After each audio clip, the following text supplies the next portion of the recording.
हरियाणा की हर अपडेट के लिए बेल आइकन दबाएं और सब्सक्राइब करें STV हरियाणा न्यूज।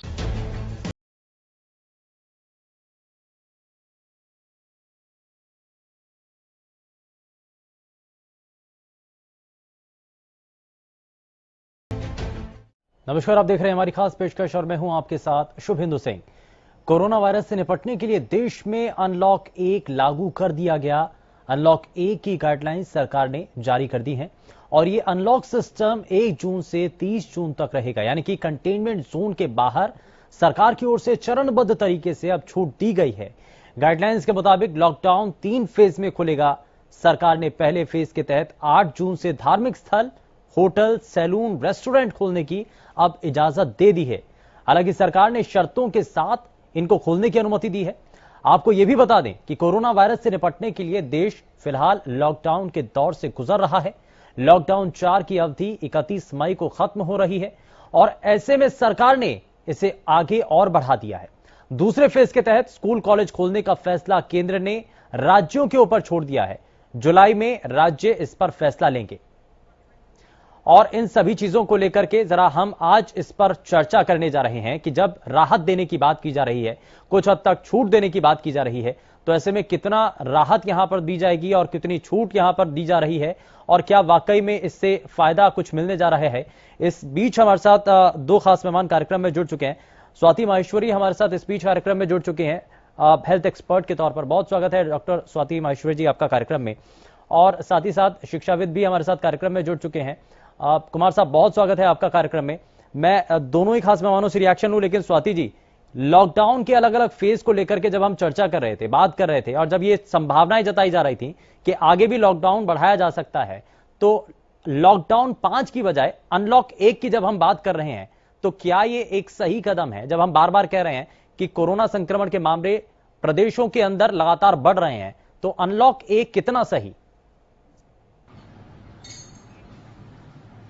देखिए, मेरे ख्याल से एक बड़ा डिफिकल्ट डिसीजन जरूर है, क्योंकि एक तरफ संक्रमण बढ़ रहा है और एक तरफ हमें आर्थिक गतिविधियों की तरफ भी देखना है। लेकिन अगर आप देखें शुभेंदु जी, अभी सारी राज्य सरकारों ने ज्यादातर यही मांग करी थी केंद्र से कि रियायतें और ज्यादा बढ़ा देनी चाहिए और सभी ने क्योंकि इसी तरह की अपील करी है, यहाँ तक कि स्कूल्स वगैरह के लिए भी अब मांग भेज दी गई थी केंद्र सरकार को। तो मुझे लगता है उन सबको नजर में रखा गया है। सबसे बड़ी बात अब देखिए यही है, जब लॉकडाउन की शुरुआत हुई थी तब केंद्र की तरफ से कंप्लीट लॉकडाउन हुआ था और वहीं से सारे दिशा निर्देश वगैरह भी दिए जा रहे थे। लेकिन अब समय के साथ साथ धीरे धीरे जिस तरह से राज्य सरकारों ने बार बार ये अपील करी है केंद्र से कि उनके ऊपर ज्यादा डिसीजंस को छोड़ दिया जाए और उनको निर्धारित करने दिया जाए कि आगे किस तरह से राज्यों में कहां पर क्या ढील देनी है, क्या नहीं देनी है। यहाँ तक कि कंटेनमेंट जोन की परिभाषा भी अब राज्य सरकार ही अपने हिसाब से बना रही है। तो केंद्र ने अपने से हटा करके राज्यों के ऊपर कई चीजों को लेकर के निर्भरता छोड़ दी कि राज्य सरकारें ही अब फैसला लेंगी। तो हमने ये भी देखा कि अब लगातार संक्रमण के मामले पहले के मुकाबले तेजी से बढ़े हैं। तो राज्यों को एक बार फिर से जिम्मेदारी दे देना, तो हम ये नहीं समझे कि कहीं ऐसा ना हो कि फिर दोबारा से संक्रमण के मामले और ज्यादा तेजी से बढ़े। देखिए, संक्रमण डेफिनेटली बढ़ेगा शुभेंदु जी। अभी आने वाले समय में हम और भी बढ़ते हुए देखेंगे जून में डेफिनेटली, क्योंकि ये तो हम कदम कदम पे देख ही रहे हैं कि जितना भी हम खोलते जा रहे हैं उतना संक्रमण और बढ़ रहा है। पर परेशानी की बात यह है कि अभी इसकी ना कोई वैक्सीन नजर में आ रही है हाल फिलहाल में और ना कोई दवा ऐसी है। तो ये एक लंबी लड़ाई है और इसी वजह से मुझे लगता है कि शायद ये सब चीजें अब खोलने के लिए मजबूर हो गई है गवर्नमेंट। क्योंकि अगर आपको पता है कि साल भर के लिए या कम से कम 7-8 महीने तो वैक्सीन अभी नहीं आने वाली और इतने समय के लिए आप सब लोगों को लॉकडाउन में भी नहीं रख सकते हैं। तो ऐसे में एक बहुत बड़ी मजबूरी हो गई और शायद हमारी समझदारी की अब परीक्षा जो है वो उसका समय भी आ गया है कि लोग कैसे बाहर निकलकर अपना आचरण कर रहे हैं, वो कितना ध्यान रख रहे हैं इन बातों का, ये अब और भी ज्यादा जरूरी हो जाएगा। क्योंकि हम लोगों पे जो उत्तरदायित्व है वो और बढ़ता ही जा रहा है। जिस तरह से जितनी रियायतें मिलेंगी उतना हम पर ही उत्तरदायित्व बढ़ रहा है। तो ये एक मेरे ख्याल से एक कठिन परिस्थिति है, क्योंकि सबसे बड़ी बात यही है कि अभी कितना समय और इससे जूझना है ये कह पाना बहुत मुश्किल। तक की बात लगातार एक चीज ये भी है कि विपक्ष जो बार बार सवाल कर रहा था कि आपने लॉकडाउन तो लगा दिया, आपने लॉकडाउन के जरिए आपने जो कोशिश करनी चाहिए थी वो आपने कर ली, लेकिन संक्रमण के मामले तो फिर भी बढ़ रहे हैं। तो विपक्ष बार बार ये कह रहा था कि अब इससे बाहर निकलने का रास्ता क्या है? तो क्या उसी का जवाब देने के लिए ये अनलॉक 1 का एक तरीके से कह लीजिए कि कदम उठाया गया है? हम इस रूप में भी देखें? हाँ, हो सकता है, नहीं जरूर हो सकता है कि उसकी वजह से ये अनलॉक। और एक बहुत बड़ी बात यहाँ पर ये भी है शुभेंदु जी कि हमारा भारत एक बहुत विशाल कंट्री है। अगर हम जर्मनी और इन कंट्रीज के साथ अपने आप को कंपेयर नहीं कर सकते, तो जब हमें पता है कि हम इतने विशाल देश हैं, इतनी ज्यादा हमारी जनता, और ऐसे में अगर हमें ये भी आभास है कि कहाँ कहाँ ज्यादा इन्फेक्शन है और कहाँ नहीं है, तो बहुत जरूरी और लाजमी हो जाता है कि सब जगह के लिए रूल्स अलग हों। ये नहीं कर सकते हम कि पूरे भारत को फिर से लॉकडाउन में रख लें और फिर से 15-20 दिन के लिए लॉकडाउन लगा दिया जाए, क्योंकि जैसे ही खोलेंगे संक्रमण बढ़ेगा। ये ऐसा नहीं है कि आज अगर हम 15 दिन के लिए लॉकडाउन अगर हम समझें तो क्या अब ये जो कोरोना संक्रमण का जो खतरा है वो उतना ज्यादा प्रभावी नहीं है, उससे उतना ज्यादा खतरा नहीं है? खतरा उतना ही है और बल्कि अब बढ़ भी गया है शुभेंदु। इस तरह से हम देख रहे हैं कि अब बहुत सारे ऐसे केस भी सामने आ हाँ, हमें ये नहीं पता चल पा रहा है कि इनको इन्फेक्शन कहाँ से लगा है, जिसको खास तौर से हम कम्युनिटी स्टेज बोलते हैं। तो अभी हम ये तो नहीं कह सकते कि हम पूरी तौर से उसमें आ गए हैं, लेकिन कहीं ना कहीं उसके नक्शो कदम भी दिखने शुरू हो रहे हैं। तो ऐसे में खतरा तो जरूर बढ़ रहा है, ऐसी कोई भी बात नहीं कि खतरा नहीं बढ़ रहा है, लेकिन आर्थिक मजबूरी भी इतनी बड़ी मजबूरी बन गई कि बड़े बड़े देशों को खोलना पड़ा है। देखिए अमेरिका की ही अगर आप हालत देख लें तो 18 लाख केस हो चुके हैं, 1 लाख से ज्यादा लोगों की मौत हो चुकी, फिर भी वो लोग भी अपना सब कुछ खोल रहे हैं और न्यूयॉर्क भी 8 जून को खुलने जा रहा है। तो आप समझ ही सकते हैं कि ये आर्थिक जो परेशानी है वो इतनी बड़ी विपदा है और ये आने वाले समय के लिए बहुत लंबे समय तक रहनी है। तो ऐसे में हमें बीच का रास्ता चुनना ही पड़ेगा और यही बीच का रास्ता है जो इस वक्त दिखाई दे रहा है कि हम नियमबद्ध तरीके से, चरणबद्ध तरीके से, शर्तों के साथ चीजों को खोलें। बस अब बात यही है कि लोग उन शर्तों को कितना मानते हैं और उनका कितना पालन करते हैं, ये देखना बहुत जरूरी होगा। ऐसे में अगर हम फिर से वैसे ही भीड़ लगाएंगे और उसी तरह के नजारे देखेंगे जो कि लॉकडाउन से पहले के थे, तो जरूर स्थिति हमारे लिए बेकाबू हो जाएगी और वो बहुत कठिन परिस्थिति होगी। क्योंकि जो ये लॉकडाउन का परिश्रम और तपस्या जो सभी लोगों ने करी है, उसका हमें फायदा हुआ है हर तौर से। हमारे जो हेल्थ सिस्टम है वो भी जो है दुरुस्त हो पाया इतने समय में, और लोगों को भी आभास हुआ कि ये कितना बड़ा संकट है। तो अब आगे उसी हिसाब से चलना होगा।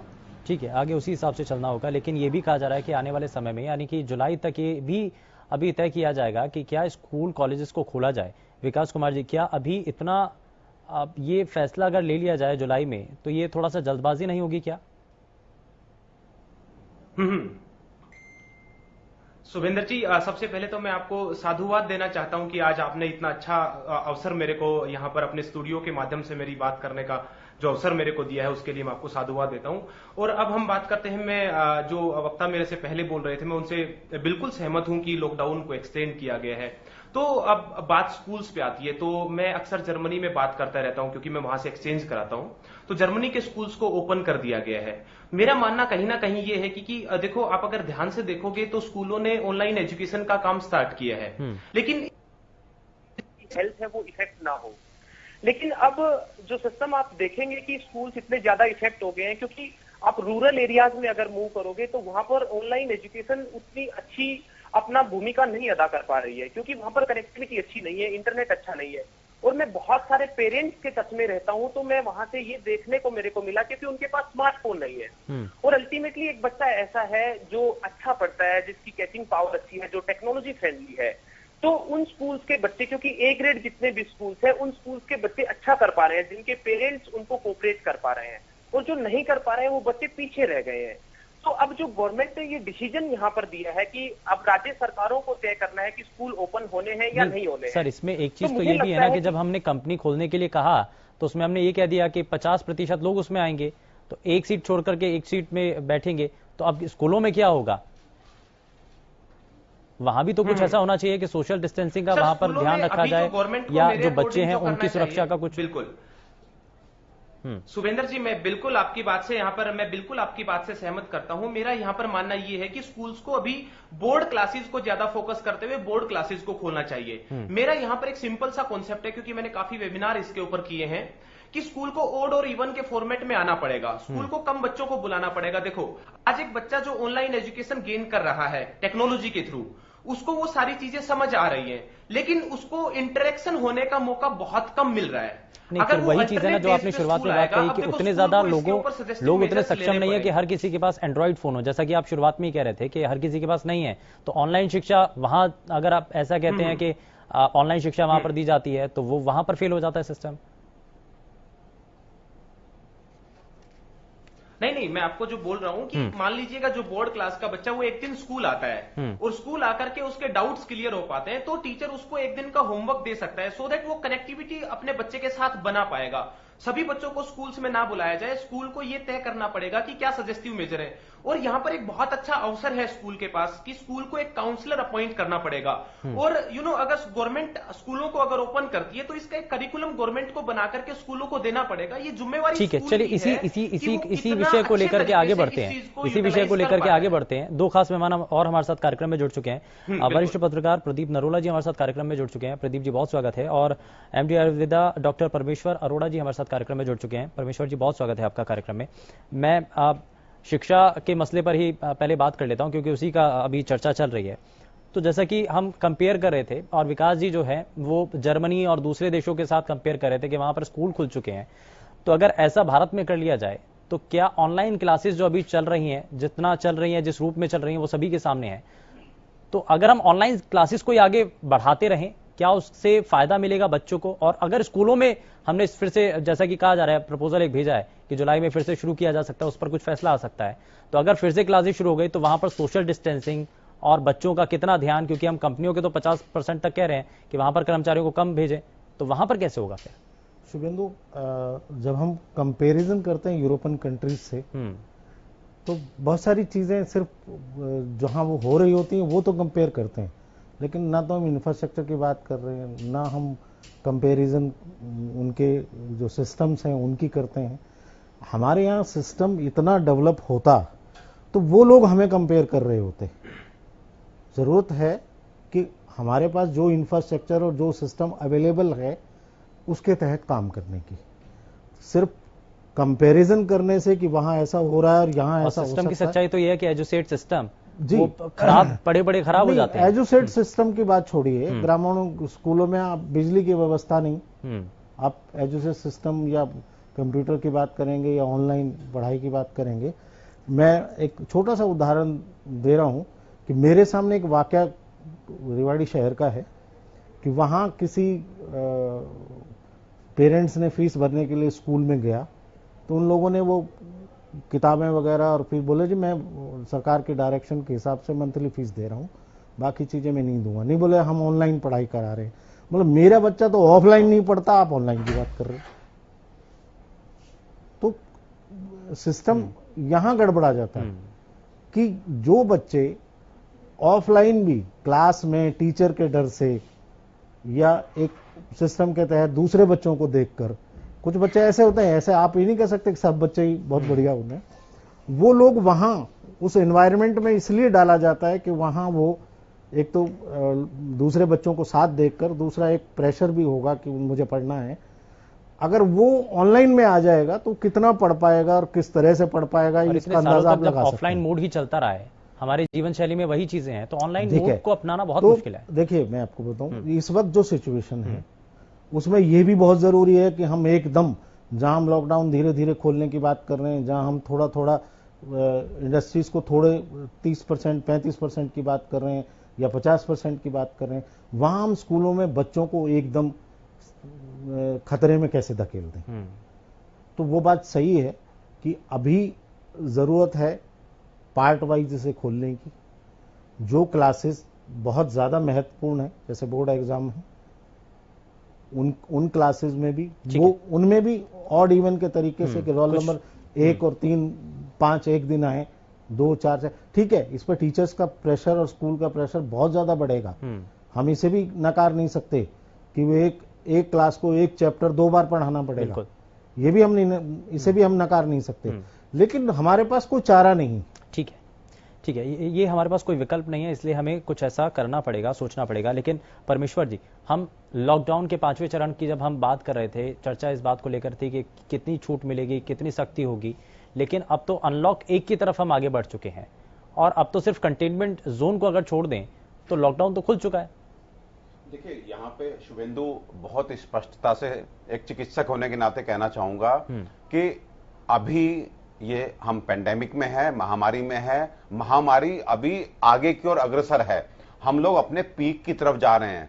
अगर हम अपने को यूरोपियन कंट्रीज से कंपेयर करेंगे तो हम आज ये कंपैरिजन जो है बिल्कुल गलत बात है, क्योंकि वो लोग कहीं ना कहीं अपने पीक पे जाके अब उनके number of patients, number of casualty daily reduce होना शुरू हो चुकी हैं, और जबकि हमारे यहाँ ये इस समय नंबर ऑफ जो पेशेंट्स हैं और नंबर ऑफ कैजुअलिटी वो बढ़ती चली जा रही हैं। तो इस समय कम से कम बच्चों के साथ इस तरह की बातें खिलवाड़ होगी, और मुझे नहीं लगता कि ये पेंडेमिक हमेशा के लिए रहने वाला है। हम मैक्सिमम ये मान के चल रहे हैं कि कहीं ना कहीं 2 से 3 महीने में हम इसे कवर कर लेंगे, ये खत्म हो जाएगा। जो लोग इन्फेक्टेड होंगे वो ठीक हो जाएगा, उनके अंदर एंटीबॉडीज बन जाएंगे, जो और लोग हैं उनमें बहुत माइल्डली वायरस जाएगा, हर्ड इम्यूनिटी टाइप कुछ डेवलप हो जाएगा। तो ये पेंडेमिक खत्म होना है। पहले भी पेंडेमिक आए हैं, उन्होंने खत्म हुआ, एपिडेमिक हुआ है, वो भी खत्म हुए हैं। तो ये मुझे ऐसा लगता है कि 2-3 महीने हमारा ये पेंडेमिक है। ऐसे में मेरा एक क्लिनिशियन होने के नाते 1% भी, इवन सिंगल% भी रिकमेंडेशन नहीं है कि इस 3 महीने में स्कूल खोले जाएं जब तक कि पेंडेमिक पूरी तरह से अवॉइड नहीं हो जाता। ठीक है, मैं एक चीज इसमें और जोड़ रहा हूं परमेश्वर जी, कि जब हम ये लगातार हम देख रहे हैं कि लॉकडाउन के चौथे चरण के बाद से केसेस लगातार बढ़ रहे हैं, तो ऐसे में हमें अब सख्ती करने की जरूरत थी या अभी सब कुछ खोल दिया? इस निर्णय को लेकर के आप क्या कहना चाहते हैं? देखिए, मैं ये कहना चाहता हूं कि हम अपने पूरे समाज को 3 वर्गों में बांट सकते हैं आयु के हिसाब से। एक बचपन होता है, बच्चे हैं, एक युवा वर्ग है, और एक हमारे वृद्धावस्था यानी कि हमारे बुजुर्ग हैं। आज बच्चे घर पे हैं, बाहर निकल रहे हैं युवा और वृद्ध। और आप देखिए कि ये चौथा लॉकडाउन जब से ये शुरू हुआ है, ये लास्ट में जब से ये और रियायतें दी गई हैं, कहीं ना कहीं इंडस्ट्री शुरू हुई हैं, हमारा ये लेबर माइग्रेशन शुरू हुआ है। आप देखिए हमारे अपने शहर गुड़गांव में जो 20-25 संख्या रहती थी, 15 संख्या रहती थी, वो 30 हुई, 30 के बाद 68 हुई, 68 के बाद एकदम से मेरे ख्याल से कल 155 थे, आज 168 हैं। तो सीधे सीधे जब हम 3 लॉकडाउन लगभग 60 दिन इतना अच्छे से मीडिया ने समझाया, इतना अच्छे से क्लिनिशियन चिकित्सकों ने समझाया, इतने अच्छे से सरकार ने समझाया कि आपको सिंपल क्या उपाय करने हैं। सोशल डिस्टेंसिंग मेंटेन करना है, आपने मास्क लगाना है, आपने हाइजीन मेंटेन करना है, आपने गर्म पानी पीना है, आपने लौंग इलायची चूसनी है, आपने काढ़ा पीना है। इतना सब बताने के बावजूद भी आज हम जो है बड़े जब नहीं संभल पा रहे हैं, तो वो बड़े, वो युवा अपने बच्चों से क्या उम्मीद करते हैं, जो बेचारे एक तरह से उनका स्वभाव ही होता है, चंचल स्वभाव होता है, खेलते हैं। तो आप क्या उम्मीद कर रहे हैं? इंडस्ट्रीज में और ऑफिस में तो आप सोशल डिस्टेंसिंग नहीं कर रहे हैं, अपने घर में और गलियों में तो नहीं कर रहे हैं, लेकिन बच्चे स्कूल जाकर के जो हर धर्मी होते हैं, जिनको नहीं पता, ज्ञान नहीं है कि क्या संकट होता है और क्या महामारी होती है, मुझे लगता है शुभेंदु बहुत स्पष्ट शब्दों में बच्चे अगर 3 महीने बाद अपने कोर्सेज को शुरू कर लेंगे, ऑनलाइन क्लासेज भी बंद करनी पड़े तो कहीं कोई दिक्कत नहीं है, कोई आफत नहीं आ रही। लेकिन अगर एक क्लास से हमने अनफॉर्चुनेटली अगर 1-2 बच्चा भी खो दिया तो मुझे लगता है कि जिंदगी भर हम अपने को माफ नहीं कर पाएंगे। उन पेरेंट्स से क्या गुजरेगी? 3 महीने पढ़ाई शुभेंदु, क्या फर्क पड़ता है 3 महीने में? मुझे बताइए ऐसा क्या तोप हो जाएगा अगर 3 महीने हमारा कोर्सेज लेट हो जाते हैं, या 1 साल पूरा सेशन ही 0 हो जाता है? इस बात को तो बार बार कहा भी जा रहा है कि पहले जिंदगी है, पहले जान है, उसके बाद जान है तो जहान है। मैं तो कहता हूं आज का युवा और वृद्ध ये भी तब बाहर निकले इस 3 महीने के लिए जब बिल्कुल ये समझिए कि घर पे रोटी खाने को ना हो। अदरवाइज आज आपको पैसे की चिंता नहीं करनी चाहिए, आपको सबसे पहले अपने को सुरक्षित करना है, अपनों को सुरक्षित करना है। This should be the priority. ठीक है, मैं स्वाति माहेश्वर जी आपसे भी एक रिएक्शन ले रहा हूं कि जब नियम की बात की जा रही है और ये कहा जा रहा है कि अब सभी चीजें धीरे धीरे खोलने की तरफ है, लेकिन जब सख्ती थी तब लोगों ने नियमों का पालन नहीं किया, तो अब तो लॉकडाउन खोलने की तरफ आगे बढ़ रहे हैं, तो नियमों का पालन लोग कैसे करेंगे? मॉल खोलने की बात की जा रही है, सिनेमाघर खोलने की बात की जा रही है, मंदिर मस्जिद गिरजाघर सब खोलने की बात की जा रही है, तो क्या नियमों का पालन हो पाएगा जब सख्ती के दौरान नहीं कर पाए? देखिए, करना सीखना तो पड़ेगा ही, क्योंकि एक तरफ हम सभी जानते हैं और ये हर किसी के साथ ही है, जब लॉकडाउन के समय में थे तो हर कोई यही चाह रहा था कि लॉकडाउन खुल जाए और हर कोई यही कह रहा था कि हम पर बहुत बुरी आर्थिक मार पड़ रही है, खाने के लिए नहीं है, पहनने के लिए नहीं है। ऐसे में जब अब लॉकडाउन खुल रहा है, जरूर संक्रमण बढ़ रहा है, तो सीखना भी होगा लोगों को और ये समझना होगा कि हम दोहरी मार में हैं और ऐसे में अगर हम संभल के नहीं चलेंगे तो जरूर जो है हम सब बलि के बकरे बनेंगे ऐसे में। और अगर इस बात का ध्यान रखेंगे कि कैसे हमें आगे बढ़ना है, किन बातों का हमें ध्यान रखना है, तो ये कठिन समय भी पार हो जाएगा। लेकिन स्कूल की बात है शुभेंदु जी, मैं भी पूरी तरह से इत्तेफाक रखती हूँ इस बात से कि स्कूल अभी नहीं खुलने चाहिए। और जिस तरह से अभी बाहर से रिसर्चेस भी आई हैं उनसे भी साफ तौर से ये दिखता है कि बच्चों में वायरल लोड ज्यादा होता है, बच्चों से संक्रमण भी ज्यादा फैलता है और बच्चे खास तौर से रिस्क पर आते हैं। और अभी देखिए इजराइल में उन्होंने स्कूल खोला और वहां पे संक्रमण बढ़ गया है। तो जरूर जब तक कि देखिए हमारे यहाँ पीक होने के बाद 14 दिन तक अगर हम ऐसा देखते हैं कि हाँ संक्रमण लगातार नीचे की तरफ जा रहा है, हमारे फिगर्स बढ़ नहीं रहे हैं, उसके बाद मुझे लगता है कि हमें स्कूल की तरफ देखना चाहिए या सोचना चाहिए। कम से कम उससे पहले बिल्कुल भी स्कूल के बारे में नहीं सोचना चाहिए। और जो आप गतिविधियां खोल रही हैं वो आर्थिक ही होनी चाहिए और कोई भी नहीं होनी चाहिए। ठीक है परमेश्वर जी कुछ कह रहे हैं, मैं फिर उसके बाद प्रदीप जी। देखिए शुभेंदु, बहुत स्पष्टता से डॉक्टर स्वाति ने बिल्कुल सही बोला, मैं इनकी बात से सहमत हूं कि आज आर्थिक रूप से हमें इंडस्ट्रीज खोलना, हमें शॉप्स खोलना हमारी मजबूरी है, क्योंकि हमें जीना है तो हमें पैसा भी चाहिए, धन भी चाहिए, तो हमें वो मजबूरी है, उसको आप शिक्षा से कंपेयर नहीं कर सकते। आप बस एक बात का मेरे जवाब दीजिए, अगर आपका बच्चा जिसकी उम्र 6 से 7 साल है, 8 साल है, जिस बच्चे के कपड़े उसके माँ बाप चेंज करते हैं, जिस कपड़े की पोटी उसकी माँ धोती है, वो अगर इन्फेक्टेड होकर घर पे आ गया तो ना आप उस बच्चे को घर पे रख सकते और ना उसको सरकारी हॉस्पिटल में अकेले छोड़ सकते। आप देखिए कंडीशन बनेगी किस तरह की। अगर वो बच्चा जो बाहर से आकर के उसकी इम्यूनिटी ठीक ठाक है लेकिन वो अपनी दादी की गोद में जाता है और दादी 80 साल की, जिसके नाश्ते का इंतजाम, जिसके कपड़े चेंज करने का इंतजाम आप आज करते हैं, वो बीमार है, अगर वो कोरोना पॉजिटिव हो गई तो आप बताइए ना उसे आप घर में रखेंगे। और 80 साल की लेडी को, दादी को, जिसको आप घर में छूने को तैयार नहीं है, आप क्या सोचते हैं वो सरकारी हॉस्पिटल में उसको बहुत अच्छे से लोग नहलाएंगे, धुलाएंगे, अपने हाथ से खिलाएंगे? मुझे लगता है शुभेंदु बहुत बड़ा रिस्क होगा, बहुत बड़ा रिस्क होगा। आर्थिक जहां तक बात है वहां तक एक रिस्क लेना है। फिर मैं कह रहा हूं उसमें भी संभल करके, उसमें भी जैसे डॉक्टर स्वाति ने कहा कि हमें सीखना पड़ेगा, नहीं तो हम अपने भी खोएंगे और अपनों को भी खोएंगे। ठीक है, लेकिन इसमें प्रदीप जी एक चीज तो ये है कि इसमें हम सीखे कितना है। मैं वही शुरुआत से कहता जा रहा हूं कि लॉकडाउन के जब बड़े मुश्किल दौर से हम निकले, सभी चीजों को बंद करके रखा हुआ था, सिर्फ एसेंशियल सर्विसेज को खोला गया था, उस वक्त भी लोग चेहरे को ढककर नहीं रख रहे थे, सोशल डिस्टेंसिंग का कोई ध्यान नहीं, क्योंकि आज तक कभी ऐसा किया नहीं, ऐसी कोई बीमारी पैंडेमिक कोई किसी ने नहीं देखा।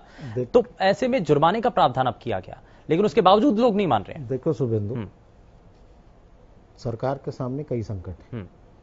एक आर्थिक पहलू है कि आप, हमारी लगभग 65% आबादी ऐसी है जो रोज कमाती है, रोज खाती है, उनको संभालना। आपने देखा कि मजदूरों की हालत क्या हो गई। कॉन्फिडेंस की कमी थी कि वो पैदल निकल लिए, उनके अंदर कॉन्फिडेंस की कमी थी। ये लेवल भी सरकार को बनाना है। मजदूरों के कॉन्फिडेंस की कमी थी, वो पैदल निकल लिए, 1000 किलोमीटर साइकिल पे निकल लिए, भीड़ में निकल लिए, कोई सोशल डिस्टेंस नहीं। अब सबने देखा, ये कोई किताबी बात नहीं है या कहने की बात नहीं है, सबने देखा। सिर्फ इतना था कि उनको, जबकि सरकारें कह रही थी कि उनको खाना मुहैया कराया जाएगा, शेल्टर होम्स में जगह दी जाएगी, 2-3 महीने बाद स्थितियां बदलेंगी, सामान्य होंगी, लेकिन नहीं, वो कॉन्फिडेंस की कमी थी कि कैसे भी एक बार घर पहुंच जाए। सिर्फ इतनी सी बात थी। वहां कोई काम नहीं रखा था। अगर वहां काम होता तो यहां कमाने ना आते, वो सिर्फ घर जाने की बात थी।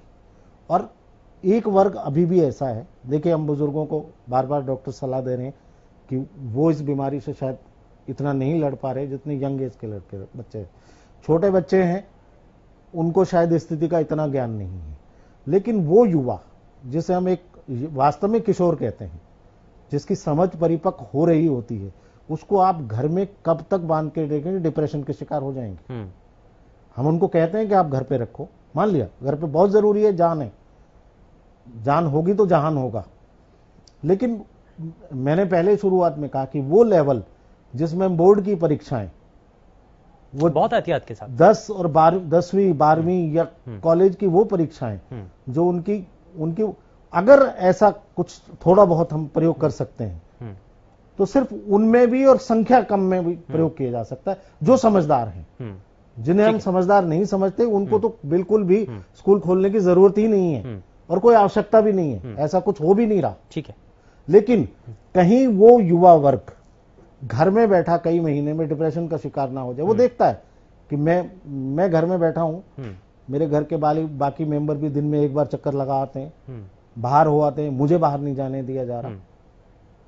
बहुत सारी चीजें ठीक है, इसमें आप सिर्फ एक पहलू नहीं देख सकते। ठीक है, जब आप कमाने के लिए, खाने के लिए, इंडस्ट्री चलाने के लिए इतना बड़ा रिस्क ले रहे हैं, तो हमें हल्का सा उनके बारे में भी सोचना होगा कि कहीं उनके दिमाग में ऐसी बात ना आ जाए कि हमें क्यों रोका जा रहा है। एज ग्रुप का इसमें खास तौर पर ध्यान रखना होगा। मैं विकास कुमार जी भी लगातार हमारे साथ बने हुए। विकास जी, इस पर आप क्या कहना चाहते हैं शिक्षाविद के तौर पर? आप इस पर क्या बताएंगे? आप जैसा कि कह रहे थे कि जर्मनी में क्या हो रहा है, लेकिन भारत के अंदर क्या होना चाहिए, हमें उस बात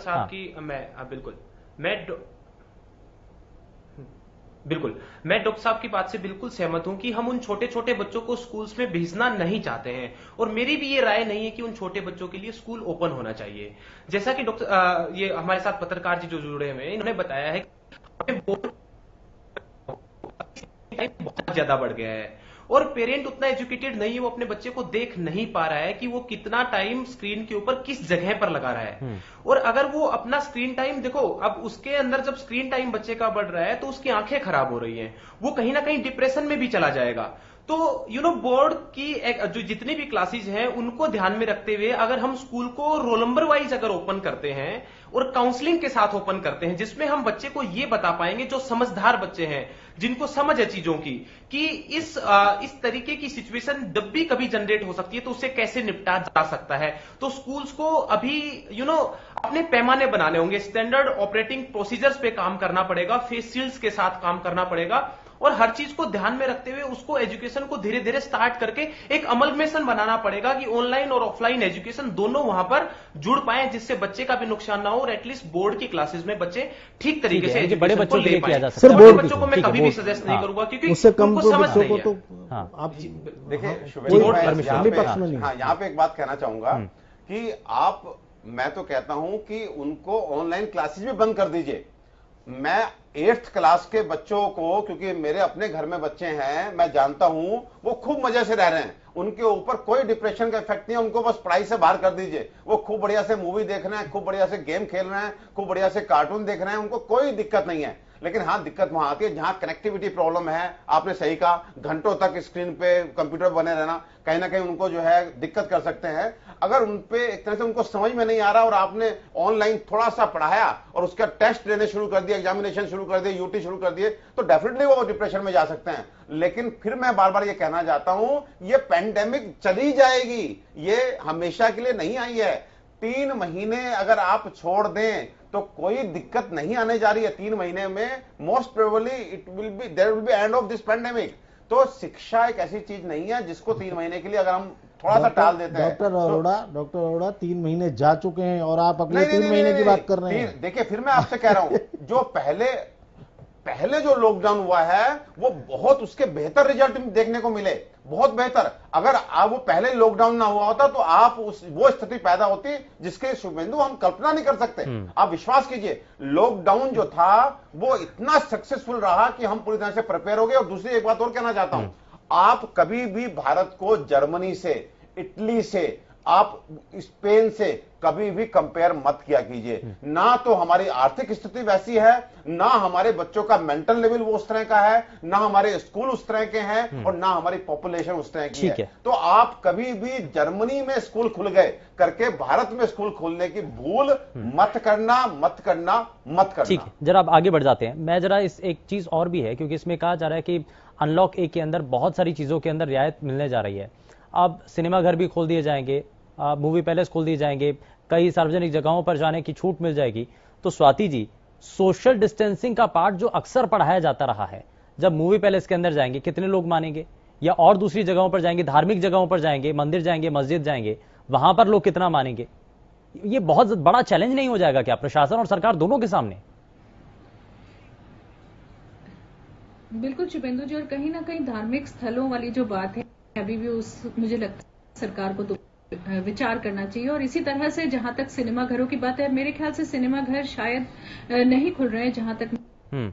वैसे देखिए जिम और इसी तरह से उन्होंने सैलून वगैरह, स्पा वगैरह के लिए भी अभी मना किया है। तो मुझे लगता है केंद्र को भी और बाकी राज्य सरकारों को भी अपना जो फोकस है वो अभी आर्थिक गतिविधियों की तरफ ही रखना चाहिए। और ये जो सभी चीजें हैं जिनके बिना भी काम चल सकता है और जो कि हम घरों में रह करके भी कर सकते हैं, जो कि अभी मजबूरी नहीं है हमारी, मुझे लगता है उन सभी गतिविधियों को दोबारा सोचना चाहिए। खास तौर से इस समय पर जब हम देख ही रहे हैं कि संक्रमण रोज रोज नए रिकॉर्ड बना रहा है भारत में और इतनी तेजी से फैल रहा है, तो ऐसे में एकदम ये भी नहीं सोचना ठीक होगा कि जहां इन्फेक्शन नहीं है वहां हम सब कुछ ये सब भी खोलना शुरू कर दें। मुझे लगता है जरूर इस पे दोबारा विचार करने चाहिए इस बात पे, और केवल आर्थिक जो हमारी जरूरतें हैं उनसे जुड़ी हुई चीजों को ही खोलना चाहिए। बाकी चीजों की तरफ जरूर दोबारा सोचें और इन सब चीजों के बारे में तब सोचें जब हमारा इन्फेक्शन रोज पे रोज कम होना शुरू हो जाए। जिस तरह से जब लॉकडाउन से पहले की स्थिति थी कि बहुत कम केस आ रहे हैं, धीरे धीरे हमारी रफ्तार बढ़ रही है, एक बार जब हम दोबारा उस स्थिति में पहुंच जाएं कि हाँ हमारे अब रोज रोज कम होने शुरू हो गए, अब बढ़ नहीं रहे हमारे यहाँ, तब हमें इन सब चीजों की तरफ विचार करना चाहिए, तब सोचना चाहिए कि हम कैसे खोलें। और ये आने वाले जून जुलाई की ही बात है, ये ऐसा हमेशा नहीं चलने वाला। जैसे डॉक्टर परमेश्वर भी अभी बोल रहे थे, बिल्कुल ठीक बात है। देखिए ये जून और जुलाई हमारे लिए बहुत ही क्रिटिकल मंथ्स हैं। अच्छा, एक सवाल और है स्वाति जी, यहाँ सभी दर्शक ये भी जानना चाहते होंगे, लॉकडाउन के शुरुआती फेज से लेकर के और अभी तक के जितने भी फेज गुजरे हैं, चौथे चरण तक, अभी अब लगातार ये कहा जा रहा है कि ये जो खतरा है वो कुछ समय के बाद टल जाएगा। शुरुआत में कहा जा रहा था कि बस कुछ ये 1-2 लॉकडाउन है, उसके बाद कुछ चीजें बेहतर होती चली जाएंगी, लेकिन जो ये संक्रमण का जो ग्राफ है वो अभी भी रुक नहीं रहा है। अभी कुछ अंदेशा है, कुछ ऐसा ये समझ में आ रहा है दुनिया की तस्वीर को देख करके कि कितने समय बाद ये कुछ ग्राफ नीचे आएगा। देखिए एक तो कहीं ना कहीं में भी गलती हुई है। देखिए लॉकडाउन कभी भी इसलिए नहीं था कि संक्रमण हमेशा के लिए खत्म हो जाएगा या हम इसको जड़ से उखाड़ लेंगे। लॉकडाउन सिर्फ एक समय खरीदने वाली बात होती है, जो आप टाइम बाय जिसे बोलते हैं, वो एक सिचुएशन थी हमारी उस वक्त जब हमें हमारे अस्पताल तैयार नहीं थे, हमारे लोगों को ट्रेनिंग नहीं थी, पीपीई किट्स नहीं थी, हमारे पास उस वक्त कुछ भी सामान नहीं था। यहाँ तक कि आप सोचिए कि जो गाँव में, डिस्ट्रिक्ट्स में जो हॉस्पिटल्स वगैरह है, वहां भी स्टाफ को ये तक नहीं पता था कि अगर कोई पेशेंट पॉजिटिव आता है तो क्या ट्रीटमेंट देना है, कैसे हमें अपनी सुरक्षा करनी है, उसकी सुरक्षा करनी है। तो उस समय हमें कुछ भी नहीं मालूम था। तो ये जो समय था ये ज्यादातर इस चीज के लिए इस्तेमाल किया गया। दूसरा, जनता में भी उस समय कोरोना वायरस को लेकर उतनी मेरे ख्याल से सीरियस, धीरे धीरे लोगों को लॉकडाउन के समय में समझ कि ये कितना बड़ा खतरा है। ठीक है, ये खतरा बहुत बड़ा है। अब धीरे धीरे लोग इस बात को समझ भी रहे हैं, लेकिन अब उसी के साथ साथ लॉकडाउन को खत्म करने के साथ साथ अनलॉक 1 की भी तैयारी जब की जा रही है, तो उसमें क्या छूट, क्या रियायत और कितनी इसमें सख्ती होगी, ये सभी चीजें हम लगातार आपको बता रहे हैं और सभी खास मेहमान लगातार हमारे साथ कार्यक्रम में बने हुए। एक छोटे से ब्रेक के लिए हमें यहाँ रुकना होगा, लेकिन ब्रेक के उस पार जब बात करेंगे तो चीज ये भी होगी, बात इस बात को लेकर भी होगी कि अनलॉक 1 की तरफ जब आगे बढ़ रहे हैं तो उसमें प्रधानमंत्री का जब संबोधन होगा मन की बात के जरिए, क्या उसमें कहा जाएगा, जिक्र किन बातों का होगा, बात उस पर।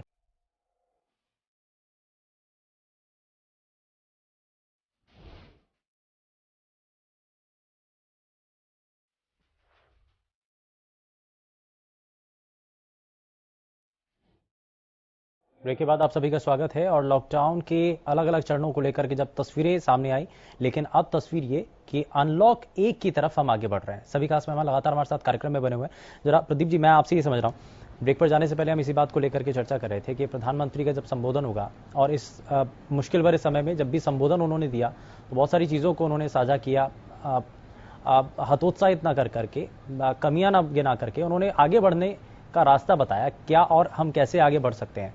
आपको लगता है कि कल कुछ ऐसी ही चीजों का कुछ वो शुभेंदु, इसमें कोई दो राय नहीं है कि लॉकडाउन 5 हम देख रहे हैं, इसे हम लॉकडाउन के बजाय लॉक इन की भी बात कर रहे हैं कि हम धीरे धीरे स्टार्ट हो रहे हैं।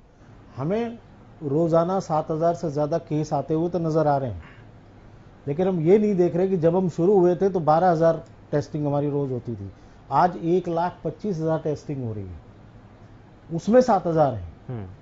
वो एवरेज जिसे हम बार बार कह रहे हैं कि बहुत बड़ी मात्रा में आ रहे हैं, बहुत बड़ी मात्रा में आ रहे हैं, वो बहुत बड़ी मात्रा जो है वो बहुत बड़ी मात्रा कंपेयर कीजिए आप वो कि टेस्टिंग से कंपेयर है। उस वक्त जो हम 200 या 400 या 500 देश में आ रहे थे, उस वक्त हम 12 से 15,000 टेस्टिंग कर रहे थे। आज हम 1.25 लाख टेस्टिंग कर रहे हैं डेली। ठीक है, तो वो जिस स्टेज के हम तरफ, ये बात ठीक है कि लॉकडाउन में हमने अचीव किया कि हमारे पास साधन अवेलेबल नहीं थे, हमने वो साधन तैयार कर लिए। टेस्टिंग के भी हमारे पास देख लीजिए कि हम दूसरे देश पे आधारित थे, 10 से 12,000 टेस्टिंग रोज हो रही थी पूरे देश में। वो हमने सब कुछ डेवलप कर लिया, उसे लॉकडाउन करके सबको रोक दिया। इतने हमने साधन, अब हमारे पास साधन सही मात्रा में उपलब्ध हैं, तो जो संख्या बढ़ रही है वो संख्या की वजह सिर्फ कम्युनिटी कनेक्ट नहीं है, वो संख्या की वजह वो 1.25 लाख और 1.5 लाख ठीक है, टेस्टिंग भी है। तो शायद इसी पे बात की जाएगी, कॉन्फिडेंस भी बढ़ाने की जरूरत है। हम लड़ रहे हैं, मान लिया हमारी इम्यूनिटी डेवलप हो रही है, हम कोविड के खिलाफ जो जिस तरह से हम लड़ाई लड़ रहे हैं, 80% मामले ऐसे हैं जो हम लड़के जीत रहे हैं, हमें पता भी नहीं लग रहा है कि कोविड था या नहीं था, वो ठीक है। लेकिन वो कॉन्फिडेंस बनाने के लिए कुछ चीजें रफ्तार में लानी जरूरी है, बहुत ज्यादा जरूरी वरना आप वो कॉन्फिडेंस खो देंगे। जो लोग आज तो मजदूर सड़कों पे आए थे, घर की तरफ भाग रहे थे, ऐसा ना हो कि जो लोग 3 महीने से घर में सही से लॉकडाउन का पालन कर रहे हैं, उनका सब्र ना टूटे। उनके लिए थोड़ा बहुत हमें उनका कुछ भी करना ध्यान, होगा। बिल्कुल ठीक है। मैं परमेश्वर जी आपसे भी रिएक्शन लूंगा। मैं जरा स्वाति जी एक जल्दी से रिएक्शन लेता हूं। हमने इस बारे में भी सोचा कि टेस्टिंग की, जब हम टेस्टिंग को लेकर के बार बार बात कर रहे हैं, टेस्टिंग भी बढ़ी है, इसलिए शायद ये नंबर बढ़ रहे हैं। हाँ जरूर, देखिए टेस्टिंग बढ़ेगी तो केसेस सामने जरूर आएंगे, क्योंकि अब हम बहुत सारे ऐसे केसेस भी जहां स्क्रीनिंग और डोर टू डोर स्क्रीनिंग खासतौर से हो रही है कंटेनमेंट में, वहां हम एसिम्प्टोमेटिक केसेस भी अब पॉजिटिव आ रहे हैं। तो अगर हम टेस्टिंग नहीं बढ़ाते तो ये सभी लोग हमारे दायरे से निकल जाते, तो अब ये सब लोग दायरे में आ रहे हैं। और ऐसे में मुझे लगता है थोड़ी सी हिम्मत भी इसलिए भी बढ़ी है सब कुछ खोलने की, कि खासतौर से हम भारत में 2 चीजें हमने देखी हैं। एक तो हमारे भारत में एसिम्प्टोमेटिक केसेस बहुत सारे हैं जो कि आसानी से अपने आप ठीक भी जा रहे हैं, उनको ज्यादा लक्षण नहीं हो रहे हैं अगर हो भी रहे हैं तो। और दूसरा ये भी कि हमारे यहाँ जो है उतना ज्यादा मृत्यु दर नहीं है, हमारे यहाँ रिकवरी रेट अच्छा है। तो ये भी चीजें ऐसी हैं जरूर जो कि हमने समय के साथ इस लॉकडाउन में देखी है कि हमारे भारत की तस्वीर लगता नहीं है कि उतनी बुरी हो जाएगी जैसे कि बाहर के बाकी विदेशों में हमने देखा है। तो इनसे भी थोड़ी बहुत हिम्मत जरूर आई है। अब देखिए कहीं ना कहीं हम केवल श्रमिकों को ही ना देखें, उनका दुख तो कष्ट तो सबको दिख ही रहा है, लेकिन अगर आप देखें तो मध्यम वर्गीय और बाकी जो बिजनेसमैन वगैरह हैं सभी इस वक्त परेशान हैं, सबकी अपनी अपनी संघर्ष हैं जीवन के जिनसे वो लड़ रहे हैं इस वक्त। और ऐसे में जरूर मुझे लगता है कि प्रधानमंत्री जी सभी का हौसला बढ़ाएंगे, क्योंकि जो ये एक माहौल ऐसा बन गया है इस वक्त लॉकडाउन की वजह से और कोरोना के संक्रमण की वजह से, उसमें से सबको उत्साहित करना, सबका जो है मनोबल बढ़ाना इस वक्त बहुत ज्यादा जरूरी होगा। और मुझे लगता है वही एक पहल। जी ठीक है, परमेश्वर जी कुछ। जी हाँ बिल्कुल जी, देखिए बिल्कुल सही बात है। जब टेस्टिंग बढ़ेगी तो केसेस भी सामने आएंगे, लेकिन सच बात यह है कि आज भी टेस्टिंग जो है वो 10 लाख पे, शायद अगर हम यहाँ हरियाणा की बात करें तो शायद 4,200-300 ऐसा कुछ टेस्टिंग हो रही है। सो बहुत अधिक टेस्टिंग नहीं हुई। अगर टेस्टिंग हो जाएगी तो फिगर्स बहुत अधिक बढ़कर सामने आ जाएंगे। और आज हम ईमानदारी से बोलें तो हमारे शहर गुड़गांव जैसे विकसित शहर जहां पे मेडिकल फैसिलिटीज बहुत अच्छी है, आज अगर कोरोना पॉजिटिव आ जाता है, या दिल्ली जैसा जो हमारा कैपिटल है देश का, अगर कोरोना पॉजिटिव आ जाता है तो उसको एक बेड लेने के लिए दर दर की ठोकर खानी होती है। सुबह से सोर्स लगनी शुरू होती है, शाम को बेड मिल पाता है। तो मैं ये कहना चाहता हूं कि क्यों आप इस स्थिति को भयानक करना के मूड में हैं। आपने लॉकडाउन लगाया, बिल्कुल सही समय पे लगाया, आपने लोगों को गाइड करना शुरू किया, लोग अवेयर हो रहे हैं, लेकिन जहां तक मजबूरी की बात है वो आप समझिए कि हाँ हम मजबूर हैं, इसलिए हमने आर्थिक गतिविधियां शुरू करनी है, लेकिन आप मजबूती कम से कम बीच में मत डालिए। हम कहीं से भी शुभेंदु मजबूत नहीं हुए हैं, हम मजबूर हैं, इसलिए हमें बाहर जाना है। और जब तक ये पेंडेमिक धीरे धीरे, मुझे लगता है कि बिल्कुल भी हमें इस गलतफहमी में नहीं रहना चाहिए कि हम बहुत अच्छे से मजबूत बन चुके हैं, अब हम डील कर सकते हैं। मैंने फिर बताया, हमारे अपने देश के कैपिटल सो कॉल्ड दिल्ली में अगर एक कोरोना पॉजिटिव पेशेंट आता है तो जो मेरी बात सुन रहे हैं और जिनके रिश्तेदार या जिनके अनफॉर्चुनेटली घर में किसी को कोरोना हुआ है, उनसे जाके पूछिए कि सुबह से वो दौड़ना शुरू करते हैं, कब जाके शाम को जो है बेड मिल पाता है। और जहां बेड मिलता है वहां की कंडीशन क्या है वो बताऊंगा तो आप और लोग भी डर जाएंगे। तो इसलिए मैं फिर कहता हूं, बाहर निकलना हमारी मजबूरी है, हमारी मजबूती नहीं है। आज कम से कम वो संस्थान जहां पे केवल मनोरंजन होता है उनको खोलना अच्छी बात नहीं है।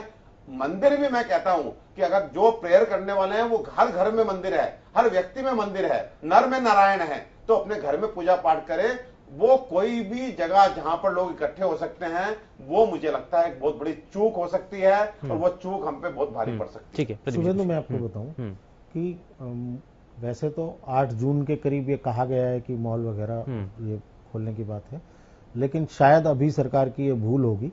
मुझे नहीं लगता कि जो मौजूदा स्थिति में जिस तरह से हम बढ़ रहे हैं आगे, ये कहीं कम से कम मॉल और शॉपिंग कॉम्प्लेक्स नहीं, बिल्कुल भी भीड़ भाड़ वाले इलाके जहां मजबूरी है वह ठीक है, लेकिन जो भीड़ भाड़ वाले इलाके हैं उनमें हम रिस्क लेने की स्थिति में बिल्कुल भी नहीं है। पहले भी देखिए, जहां भी कोरोना के ज्यादातर के कोविड के जो भी केस आए हैं वो सघन आबादी वाले क्षेत्र में ज्यादा हैं, और सघन आबादी से हमने फिर सीख नहीं ली, फिर हम भीड़ को इकट्ठा कर रहे हैं, फिर हम उसको उस तरफ जा रहे हैं। तो मुझे नहीं लगता कि ये चीजें खोलना ठीक रहेगा। ये ठीक है, बहुत सारी चीजें कॉन्फिडेंस डेवलप करने के लिए धीरे धीरे हमने लॉकडाउन को खोला है, थोड़ी सी छूट दी है, लेकिन ये जो जिस तरह की छूट की बात की जा रही है 8 जून के बाद, मुझे नहीं लगता कि ये देश के हालात के लिए अच्छा है। ठीक है, विकास जी कुछ कहना चाह रहे हैं आप? हाँ जी, मैं प्रदीप जी की बात से बिल्कुल सहमत हूं, क्योंकि देखो मनोरंजन की बात जहां तक आ रही है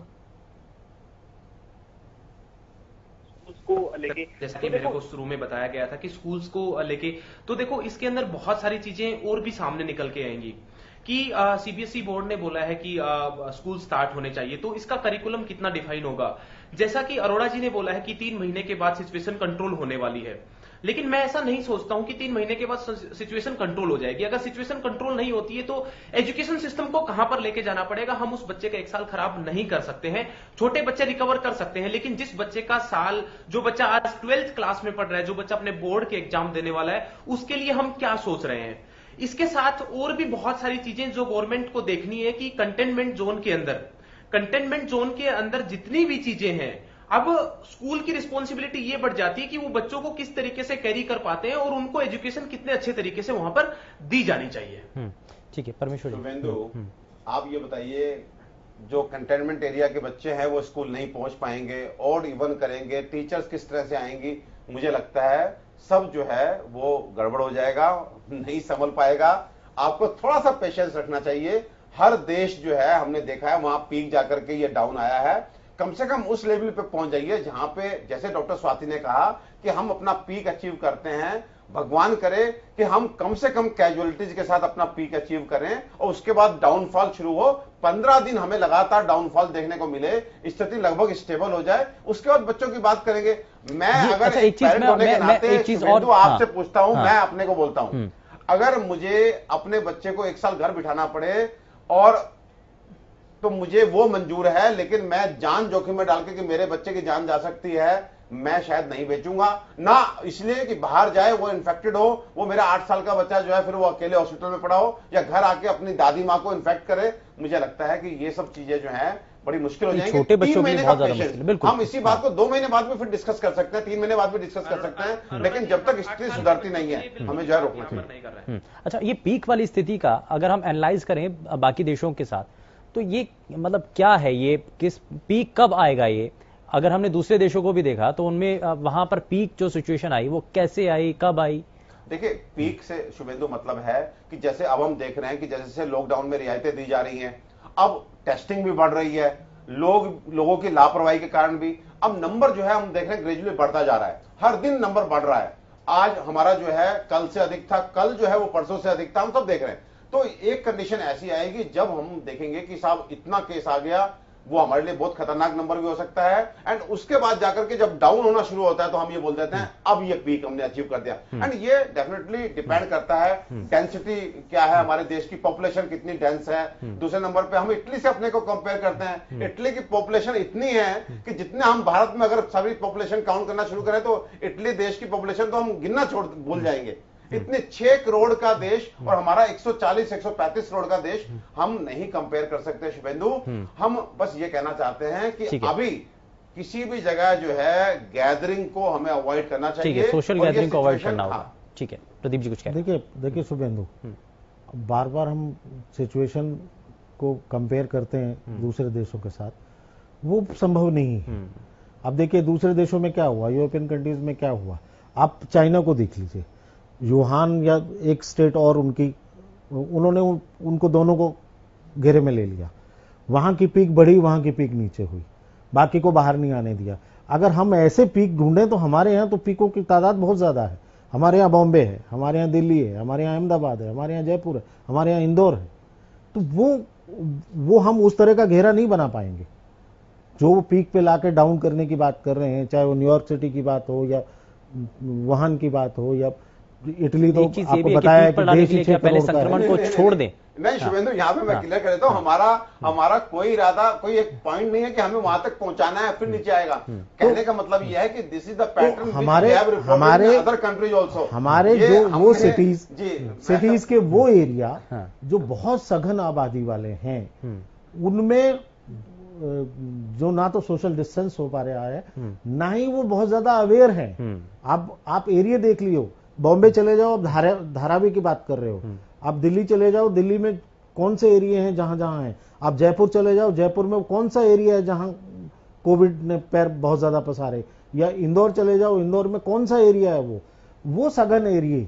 हम उसे कंटेंट नहीं कर पा रहे, में वो नहीं कर पा रहे, उनकी मजबूरी है। लेकिन हम तो कम से कम बाजार में इकट्ठा ना करें। हम ठीक है, और यही को कंटेंट नहीं कर पा रहे, हम उन्हीं को चारों तरफ से घेर नहीं पा रहे। हाँ, ठीक है, और यही एक कोशिश है। लेकिन सवाल ये भी है स्वाति जी कि जब हमने कंपनियां खोली हैं, फैक्ट्रियां खोली हैं, तो अब वहां पर लेबर भी चाहिए, कर्मचारी भी चाहिए। तो उनके लिए पब्लिक ट्रांसपोर्ट, जब बसों की सेवा एक राज्य से दूसरे राज्य जब शुरू होगी, तो क्या खतरा और भी ज्यादा बढ़ेगा? लेकिन एहतियात के साथ अगर हम करें, अगर हम थर्मल स्क्रीनिंग करें या दूसरे और कुछ चीजें अगर हम करें, तो शायद उससे कुछ फायदा मिले। देखिए, अगर संगठित तरीके से नहीं करेंगे तो जरूर संक्रमण फैलेगा। और यही परेशानी हमने पिछले कुछ समय में देखी भी है भारत में, कि जहां भी असंगठित तरीके से लोगों ने अपने तरीके से जाने की कोशिश की है, भीड़ में जाने की कोशिश की है, एक गाड़ी में बहुत सारे लोग भर भर के गए हैं, वहां से संक्रमण बढ़ा है। तो जब भी अगर हम तरीके से किसी चीज को करने की कोशिश करेंगे, अगर हम उसमें इन सारी बातों का ध्यान रखेंगे जिनके बारे में बार बार बोला जा रहा है, तो जरूर संक्रमण उतना नहीं फैलेगा। लेकिन अगर फिर से वही मंजर हम देखेंगे, अगर फिर से लोग भीड़ इकट्ठी करेंगे, जिसकी बार बार बात भी हो रही है, क्योंकि यहाँ यही समझना बहुत जरूरी है कि भीड़ एक बहुत बड़ी समस्या है और हमें हर तरह से इसी से बचना है। तो हर बार हमें जी बिल्कुल वही गतिविधियां रोकनी जरूरी है जहाँ भीड़ हो सकती है। ठीक है, और सिर्फ जरूरी जो काम है उनको ही संचालित अगर करें तो ज्यादा। छोटा सा एग्जाम्पल दूंगा मैं, जरा सा एग्जाम्पल दूंगा कि गुड़गांव में अचानक 61, 68, कल 115, आज 157 ये मामले बढ़े। एक्सपर्ट्स ने सोर्सेज देखे कि ये जो भी लोग जहां जिस एरिया में हैं उनका लिंक क्या था। अब जब उन्हें लिंक मिला कि सारे दिल्ली से लिंक्ड हो रहे थे, तो गृह मंत्री ने कल बॉर्डर सील कर दिया। बॉर्डर सील करने के बाद जिस तरह से मीडिया ने, सोशल मीडिया ने जिस तरह से बवाल मचाया, दोपहर को थोड़ी सी ढील देनी पड़ी। अगर हम इस तरह से रिएक्शन करेंगे तो शायद अथॉरिटीज को भी बहुत मुश्किल हो जाएगी। ठीक है, बड़ी मुश्किल हम करने क्या जा रहे हैं। बिल्कुल, बहुत मुश्किल है। खैर, समय ज्यादा इजाजत नहीं देता है। बहुत शुक्रिया सर सभी खास मेहमानों का कार्यक्रम में जुड़ने के लिए, अपना समय देने के लिए कार्यक्रम में। लेकिन बहुत सारी बातें हैं, लॉकडाउन के साथ साथ हम अनलॉक 1 के बारे में भी यहाँ पर बात कर रहे थे, और छूट के साथ साथ हमारी खुद की जिम्मेदारियां भी बढ़ जाती हैं। और ऐसे में हमें खुद ही ये तय करना होगा कि हमें किस तरफ जाना है, क्योंकि आपको यदि अपने रोजगार की तलाश के लिए आगे बढ़ना है तो बहुत ज्यादा सावधानी इस दौरान आपको बरतनी होगी। फिलहाल के लिए बस उतना ही। नमस्कार।